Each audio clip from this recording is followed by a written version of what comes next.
funny how like some of us, we have like fears that are like for real. Like you actually have a fear and you're like, yeah, you should probably be afraid of that.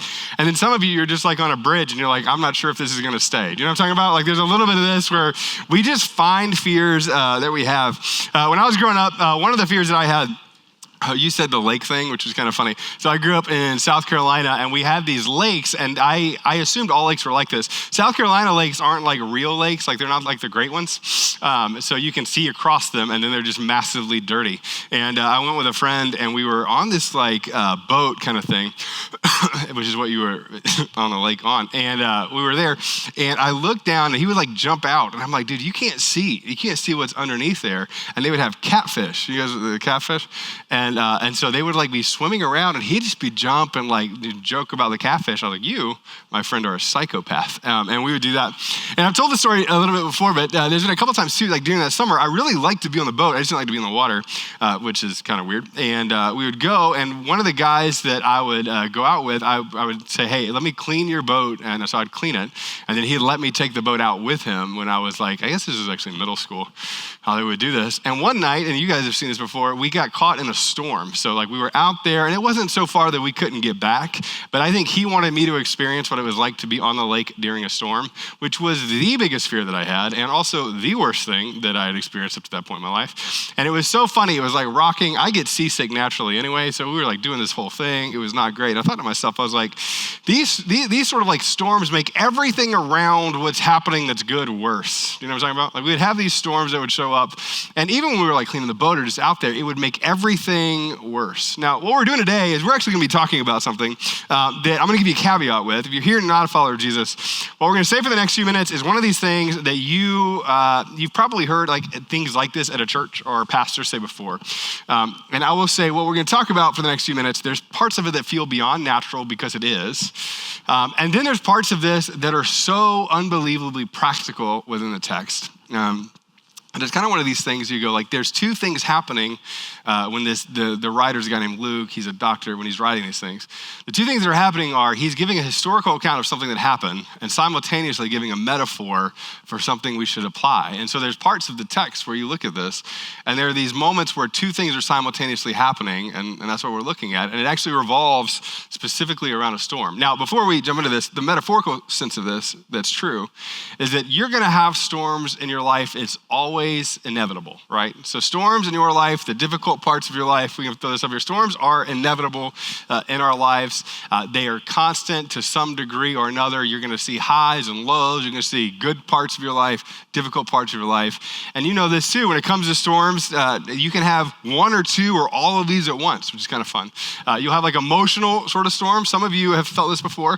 Part of my story is, when I was in late middle school, early high school, I would have panic attacks. So I'd have like these mental sort of things that were going on in my life that I would see a counselor for. It would help me. Some of this was like emotional, like it was deeply emotional for me. And I would have these like highs and lows around that. Some of you have experienced this relationally, right? Relationally, it can be going really, really great. I was talking to somebody about this the other day.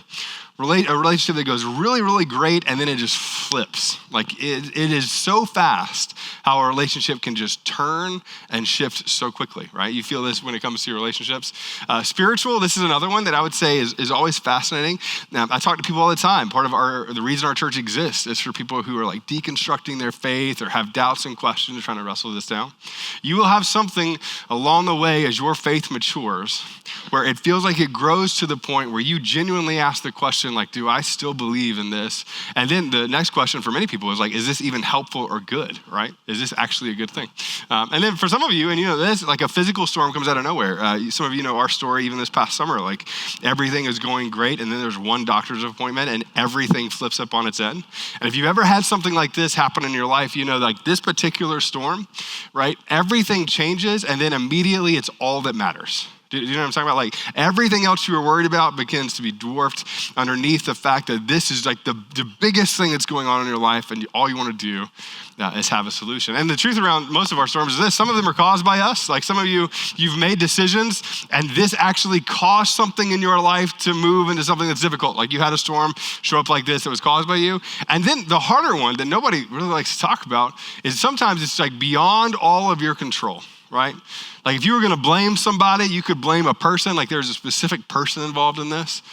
For some of you, you can't blame a person, it's circumstance. And if you're really honest about this, what you would say is like, I actually blame God for this one. Like, God, you could have shifted this, you could have protected us, you could have made this different, but you didn't, right? So it's almost like it feels like it's caused for us, not by us, and that feels incredibly disorienting. Like there's no part of your life when you experience like a storm like that that's not caused by you, but it feels like it's caused for you, and you don't know what to do with it, right? Now, many people, as you walk through this, depending on how long you're experiencing it, some of these storms that pop up in our lives, they really do feel like hope just kind of evaporates. Like at some point along the way, and you've talked to people, many of you experience this, where you look out and you go, I don't know if this is gonna end, and I don't know how it's gonna get better, and if it ends and if it gets better, it won't be because I solved it, right? And that's one of those things that just feels really tough. Like, and some of you are here today and you're like, man, that's me. Like right now, I look out and I've tried everything that I know how to try. I've done everything that I know how to do, and I just don't see a way forward. And again, what people don't like to say out loud, and this is what you don't say out loud very often, but what rattles around in the back of your head, whether this is a massive storm, like a small thing, maybe it's something kind of in the middle, but it comes and goes, is when you feel like you lose hope in it, what is actually happening is you're going, is this what my existence is gonna be like for the rest of my life? And that question and that thought is like haunting because you feel like you lost hope. And in the midst of this, sometimes we just feel like overwhelmingly powerless. And for people like who have my personality, this is the worst thing, right? I can feel a lot of things, but powerless is not one of the things that I wanna feel. Like, and then you'll have people, I don't know if you have this. You ever had a friend who says dumb things to you when it's hard? Anybody ever had that before? Like, yeah, me too. Like they'll say things like, hey, you know what? You're not powerless. You can do da-da-da-da-da. And you're like, I'm trying that. I'm trying that, still not working. And you just have a list of all the things that you've done. And it almost feels like this. It almost feels like you're in the ocean and a wave is coming and you can fight up against the wave or you can just kind of give way to what was happening. But either way, the wave is coming. And you are going to surrender to whatever that is and go, I just don't know what else to do. Some of you experience this in a marriage where it's like one person says, I'm done. And you're like, I've been trying so hard. I've done everything I can do. I'm doing everything I know how to do. And you're just going, but I can't force it. I can't force it. Some of you, it's like a job thing, right? Again, it was caused for you. Like you walked in one day and there were layoffs. So you walked in one day, somebody, fired you. You walked in one day, your position was changed. You walked in one day and like the company had changed. And like you were ushered into something you had no control over, that you were powerless in. And it felt like, I don't know what to do next. This one's a really heavy one. And I always hesitate to share it, but it's so right into what we're talking about. There's a friend that I had, his name was Max, and we were in Michigan. And Max had lost a son really early on in his life. So he passed away a few years ago in his early 90s, so a much older guy, but he lost his son when he was in his 40s. And I remember he was sitting in my office, and Max was like this tall. Like he was a little guy, and he would whittle, with woodworking, whittling, yep. That's right? Yep, anyway. But he would like do your name. So he'd be like Patrick, and he gave me like a nameplate. But we were sitting there, and I didn't have the courage to ask him about this for a long time. And then I asked him, I said, hey, like, tell me about that experience. And it was interesting. Again, this guy was like late 80s when I talked to him. He still got emotional about it. It still hit him so hard. And he would open up about this. And the thing that got me when he was talking about it was like, during the midst of all of this, what I realized was how powerless I was to what was happening or what had happened to our family and into my life. And then he said this, and I'll never forget it. He goes, but God was so faithful through all that. And then he started talking about that for the next 10 minutes. Now, I didn't hear anything else he said beyond the God is faithful part, because I just can't, my brain doesn't fully grapple with all of that. And when I heard that, I was like, man, he had a piece that was like, it was interesting. And it did change him, and it changed everything. But you go like, there was something about it that felt different. And I'll tell you, what we're gonna do today, we're gonna do next week, is we're gonna talk about pain. We're gonna talk about like storms like this, which is a weird metaphor that feels overused, and we're using it because we're actually gonna look at a literal storm that happens here. But when it comes to this, I put it in my notes, I said it this way. I said, we can't escape these kinds of trials that come up. And either you're in a trial now, you just come out of a trial, or you're going to get ready to go into one.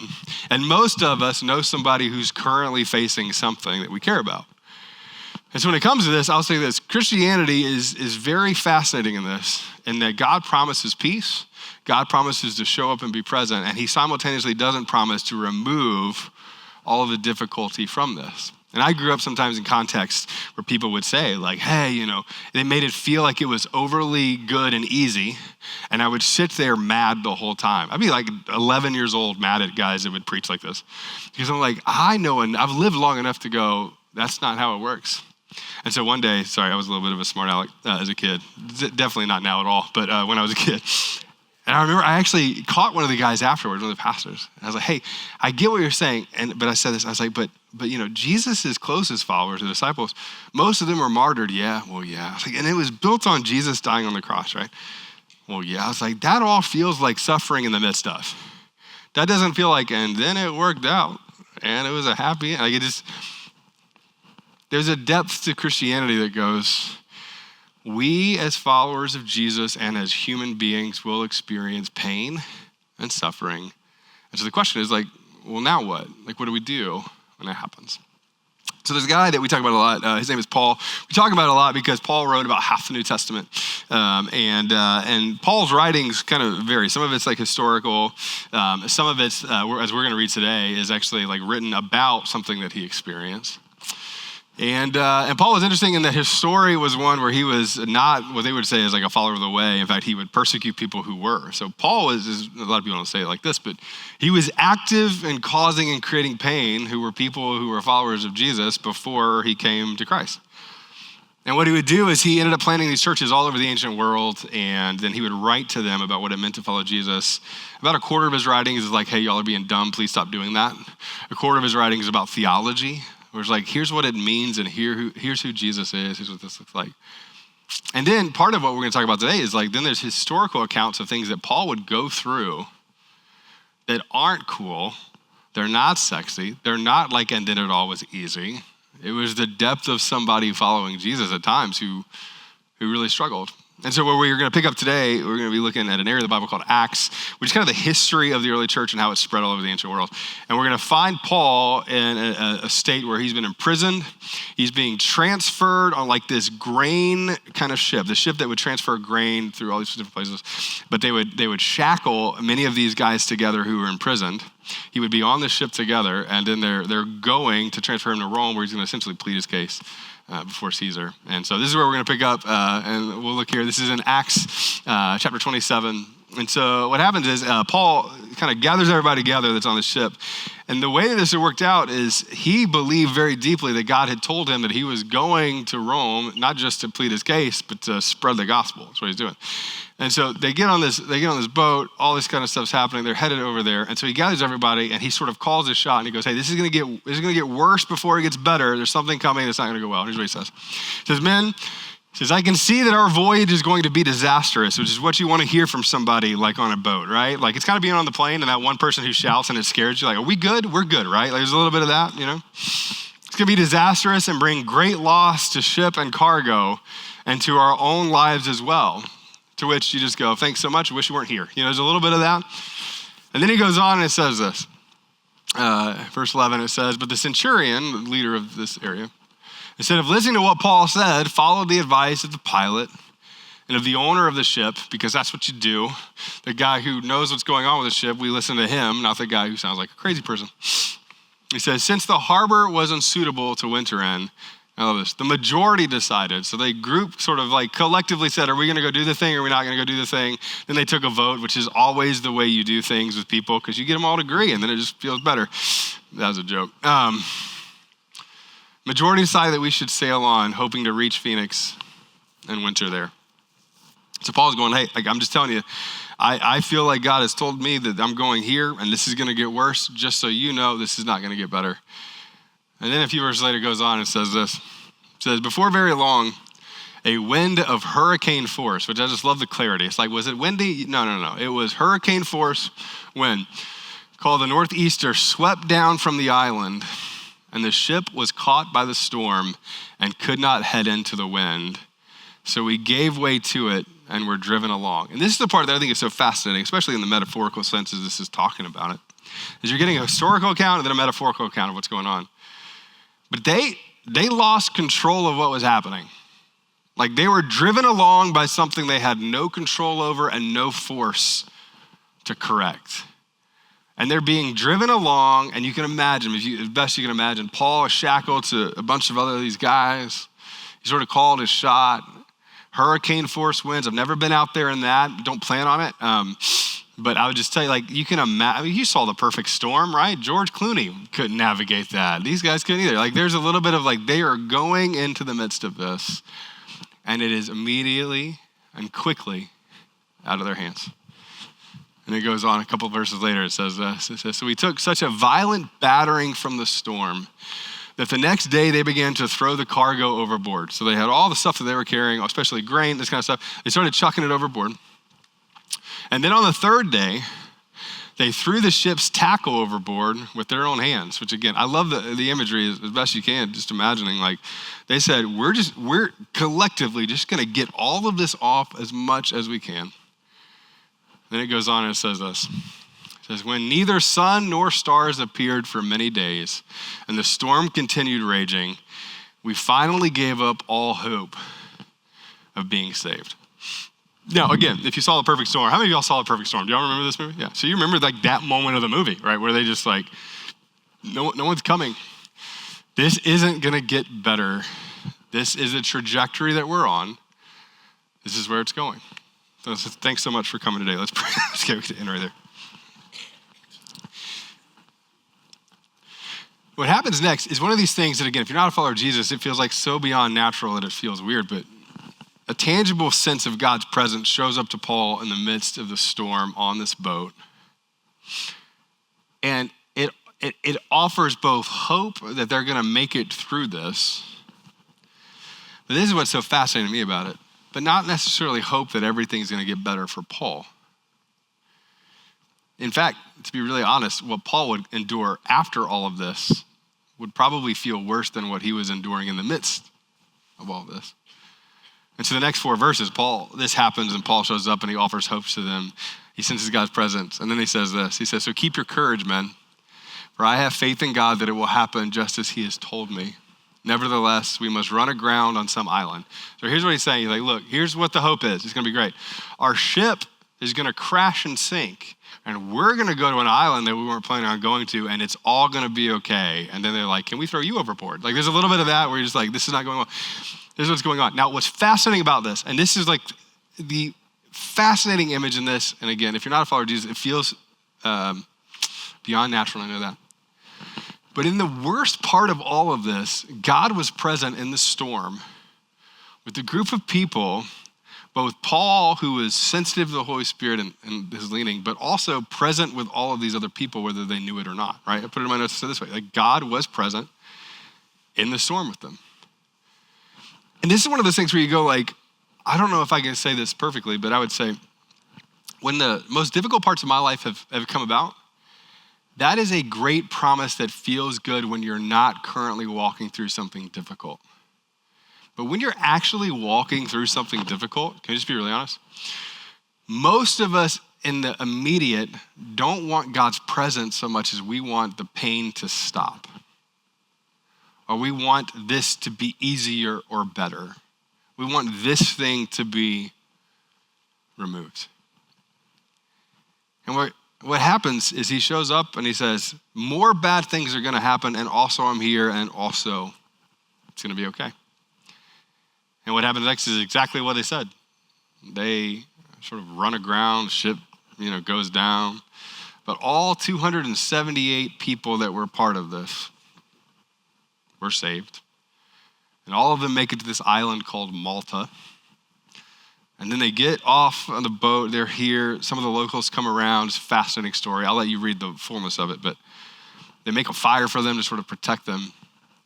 And then this is like my favorite part of the entire story.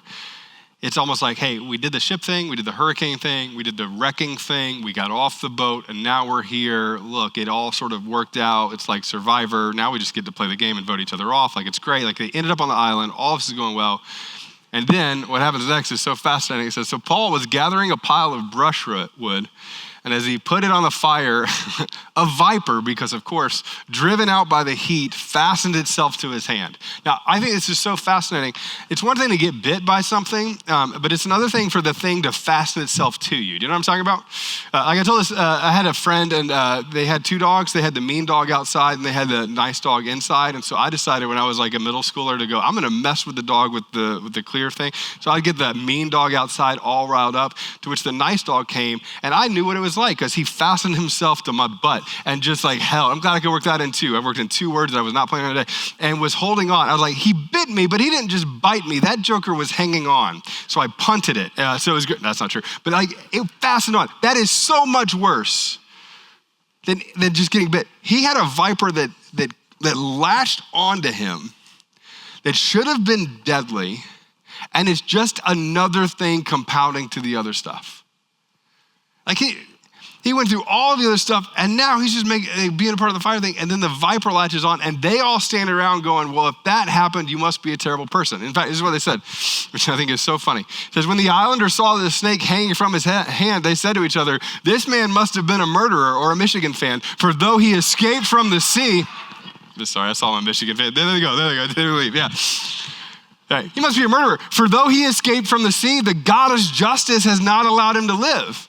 Which I love. I think this is the most fascinating part of the whole thing. They're going, look, it got bad, and he said it was going to get bad, and then it was bad.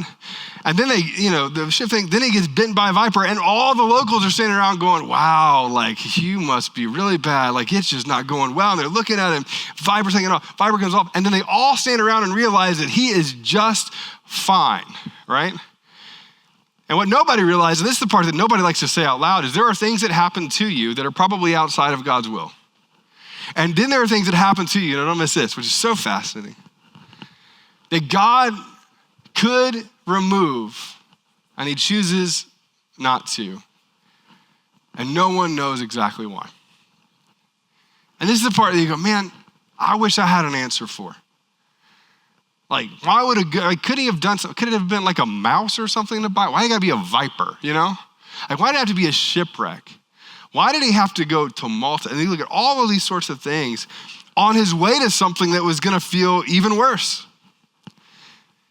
And what nobody likes to say out loud, and so much of especially American Christianity doesn't acknowledge, is that there are times where God allows pain and we'll never fully know why. And on the other side of that, he does things in us and through us that matter. And I would also go, things that you would never choose to allow happen to you. And that's hard. In fact, if you're not a follower of Jesus, you go, man, that doesn't sound super compelling. Because it's not. It's just honest. And sometimes the God of the universe says no. And sometimes he says wait, and the waiting is painful. And sometimes things happen. And he allowed the world to be set up in a way where sometimes we experience pain because of other people's sin. And you go, why didn't you just remove that thing? And I'll tell you, what we're going to talk about in a couple of minutes doesn't fully and finally solve it, but it brings clarity to what can happen when we acknowledge what's going on, right? And so what happens next is viper thing. Paul seems good. The text goes on. Luke is writing this, and he says this. Paul shook the snake off into the fire, because of course you do. Suffered no ill effects. The people expected him to swell up or suddenly fall dead, but after waiting a long time and seeing nothing unusual happen to him, they changed their minds, and then they said, well, you must be a god. Because if you get bit by a viper and you're calling your shot all over the place with the storm stuff, then you must be a god. So what happens next is fascinating, and it's one of the parts of scripture that gets looked over so much. In fact, most people stop at the story here. What happens next is they end up taking him to the leader of this small island, right? And he's there for 3 days. And the father of the leader of this small island is sick. And so Luke's account of what happens next is Paul shows up to this house of this leader, and they all sort of think, he must be a god because he's good, because we saw the viper thing. And here's what Luke says. He goes on, and he says this. It says, the father of the leader was sick in bed, suffering from fever and dysentery. But Paul went in to see him, and after prayer, placed his hands on him and healed him. Like through all of this, he then places his hand on this man who's very sick, and miraculously the guy gets healed. And the next part of the story is where I think it gets really fascinating for this kind of small group of people on this island. It says that, then, when this happened, the rest of the sick on the island came, and they were all cured. In fact, it's one of the few places that we see like a whole group of people getting healed like this. Often when Jesus would heal people, he would heal this person, but then there would be others that didn't get healed. This is one of these times where it's like Paul heals the father of this leader, and then they bring in all the people who are sick, and then they all get healed. They all get healed. Now, I heard a message like this, I'll tell you, when I was like 15. I heard a version of this. And here's what the guy said next. This was so funny. So he said this. So, when you experience pain, you can see that it's gonna be okay, because God can take that pain and use it for other people. So just be kind of happy about the pain that you're experiencing. And here's what was so fascinating to me, and this is where I struggled with. I went, but all I want is my pain not to exist. I don't want to feel guilty for struggling through something that I'm struggling with. And as great as it is that God can use it for other people, if you're really honest and human, right, you also go, I don't know that I would have chosen this pain for somebody else to feel better. I'm glad that they are, but this isn't the path that I would have chosen. That's not what I would have wanted. God, you could have chosen somebody else, because you're all better than me. So you wouldn't say it like this, but I'd go like, you could have picked somebody else to go through that specific pain and reveal yourself in a different way. And can I tell you something? This is what's so fascinating. All of that is true. And if most of us were honest, the biggest source of our pain, we would likely choose not to have to experience it. And also, what comes after that is also true. And what comes after that is we don't know the fullness of the mind of God and why it says yes here and no here and wait here. And as much as we want to be able to say, yeah, but God used it, I think that's great and celebratory, and also it's all that there is. Like your two options are going, God, you can take the pain and use it, or I can choose to go so inward with it with anger and resentment that it doesn't get used and it gets boxed up and it just grows in me. Some of you, if you're really honest, you would go like, you are appropriately vulnerable to people. There's also things that you've experienced that you've boxed up and just put aside that you don't allow God to use and repurpose because you're still angry at him. And that's okay. That's okay. Some of you look at parts of your story and you go like, I don't know how God can use any of this for somebody else because I'm still mad that it happened. And that's honest and that's true and that is real. And also, to be really honest with you, the moments of your life where you've experienced healing were more than likely experienced because somebody else who had gone through something that you had gone through decided to drag out whatever that thing was and open it up in front of you and say, yeah, but God. And also, here's what happened to me. You'll never hear a message here that, let's say it, glosses over pain or difficulty or struggle like that. The entire message of the gospel is that Jesus redeems the most broken things, including you. including the parts of your story that you go, I don't know that that gets redeemed and healed fully this side of heaven where you don't feel it anymore. But I know for a fact that God takes that stuff oftentimes and uses it to heal other people. Put in my notes, I said, our pain is often repurposed for the healing of others. And that's just true. And the other part of this that's also true is that those storms and trials and difficulties that you feel, whether you like it or not, and this is also true, whether you choose it or not, will transform your life. It will change you. So I mentioned my friend Max earlier today. He talked about the God is faithful part. And I think around him as he was talking about it is I didn't listen for the next several minutes as he was talking through what all went on. Because I was still like, how do you process like God is faithful when it doesn't seem like God was faithful at all? And so I mentioned that he would whittle these like nameplates. And I asked him one time, because he told me like out the gate in the conversation, he said this, he goes, I'm super introverted, but I like to fish. Do you like to fish? And I was like, I've tried fishing. Did not go well for me, but I would love to learn more about that. He goes, yeah. So I do two things. He goes, I decided. He goes, it took me almost 20 years to get to this place. He said, after about 20 years, he said, I realized that there were other people who experienced loss. And he goes, I don't have something that makes it feel better. But simply like talking about the pain that I have helps and heals. That's what he said. And I was like, tell me about it. He goes, he would spend hours whittling. I think it's whittling. There's probably a better word for it. If you're a woodworker, tell me what that is at some point. But he would make these things. He made it for me. He made it for all of our kids. And he goes, when I give people this thing, he goes, I spend a lot of time on it. He goes, and then they'll just open up and talk to me. And he goes, I'm an introvert, so I don't have like all these questions. He goes, I would just open up and talk to me, and then people would share their story.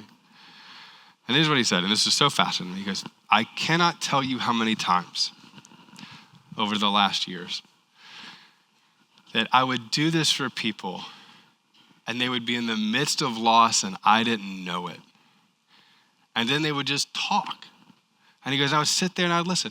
And he goes, and then I would share my story. And then at the end of this, it was like there was something that was healing, and I would get these calls, and I would develop all these relationships. In fact, they developed an entire community around this where we were at. And I thought to myself, I was like, I don't think that makes it better for Max. To be really honest with you, I don't know that he would even choose that now. I think he would probably go, I want this now. And also, the answer to the question is like, well, what is next? That's what is next. That for followers of Jesus, the most unsettling truth around this is going, when you experience pain that is beyond you, when you experience pain that either you caused and move out of or that was caused for you, the honest truth around this is going, God can and will, as you come open-handed, use that to help other people experience healing. If you let him do that thing. So I got two questions, and this is where we're going to wrap up, and we'll pick up here next week, and we'll talk about something different. Next week, we're going to talk about like your dreams and how do we navigate the dreams if sometimes you feel like they're lost, that sort of thing. Two questions are this, right? Who is it that you need to let into your story, right? Who do you actually need to let in to your story? If you're really honest, and you know this, whether you choose it or not, there is a circle of people in your sphere of influence that just exist, whether you pick them to be there or not. Some of you would not have picked them to be there, but they exist in your sphere of influence either way, right? My question is, where are the parts of your story that you've put here that you haven't shared that actually would be healing for somebody else? I take all these personality profiles. You guys taking personality profile stuff? You ever do that? Yeah, all my personality profiles say the same thing. They're like, you are the least vulnerable person naturally on the planet. So I'll just acknowledge if you're going, I don't really think about sharing my story. I never wake up in the morning and go, I get to go to small group and share my story. That's never been a thing that's happened in my brain. That's not there. And also, I'll tell you this, it is a muscle that you flex, and you flex that muscle in faith if this does not come natural to you. The moment you like open up, and you do it slowly and you do it progressively, but you open up with your story, can I just tell you something? Someone needs your story, and that person is likely around you now. So the question is like, who are you gonna let in? And the second question is like an action thing for you. And that's this, like, Who do you need to pursue? Like, you know what's going on in their life. You know what's going on with their story. You know what's going on with them right now. And there have been these like nudges that you've had. It's like, we should probably talk. We should hang out. I'm busy. You have every reason not to. You're busy. If you've got kids, you're just trying to sleep at night and watch Severance. Like, I totally get that. Like, okay, I guess I'm just watching Severance. But yeah, like, you're busy. I get it. And also, can I just tell you, you need to pursue a relationship with somebody who's struggling right now. And there's a part of this where God is actually prompting you to open up with this thing. The last thing is this, and this is where we're going to wrap up in winter time, and that's this. I do believe this, that God has the capacity not just to bring you through it, whatever you're doing, but to actually use you through it. And that doesn't negate the pain. That doesn't even necessarily make the pain go away or make it even easier sometimes. But it's what there is. That at some point along the way, it's what there is. God, you can use this, or I can hold this so tightly that it won't be used. The question is, will you let him? Now, I'm going to say one last thing, and this we're going to wrap up, and then I'll pray for us. Some of you, if you're really honest, go, I want to be there, I'm just not there yet. And I would say this, that is okay. That's okay. For some of you, and this has been me at several points in my life, I'm not ready to let him use this. Nobody likes to hear a pastor say that, which is fun, but that's true. Like, I'm not ready to let you use this yet. And I would say this, I give you versions of this all the time, but I'd say this, that's fine. And also put on your calendar a check-in date for you. For some of you, that might be 3 months, 6 months, 9 months, a year from now, where you pause and reflect long enough to go, okay, do I feel like I'm ready to open-handedly let God use this thing yet? And you may go no again, and that's okay too. But I'd tell you, keep these scheduled check-ins going, because I do believe at some point along the way, God has the capacity to allow you to be a part of the healing of other people with the most difficult parts of your story. Let me pray for us. Father, I know that today we're like ending on an ellipses that doesn't solve everything. And truthfully, we're sort of raising a tension that is unsettling in its answer. And that's also true.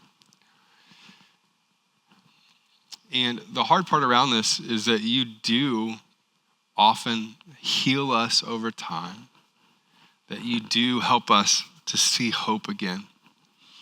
You do help us to see that some areas we feel powerless in, that we're actually not, like we actually have some power in.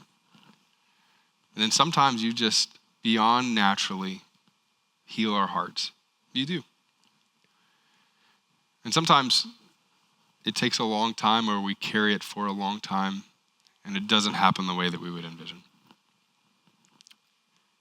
And so, Father, I pray for the people in the room who there is a very clear pain, there is a very clear hardship, they've just come out of it, maybe they're in the middle of it, they don't even know that they're going into it, whatever that thing is. And I ask that they would be able to sort of drag that out and at least look at it. And God, as they do, God, that you would take that part that they may not have ever even chosen and use it on behalf of others.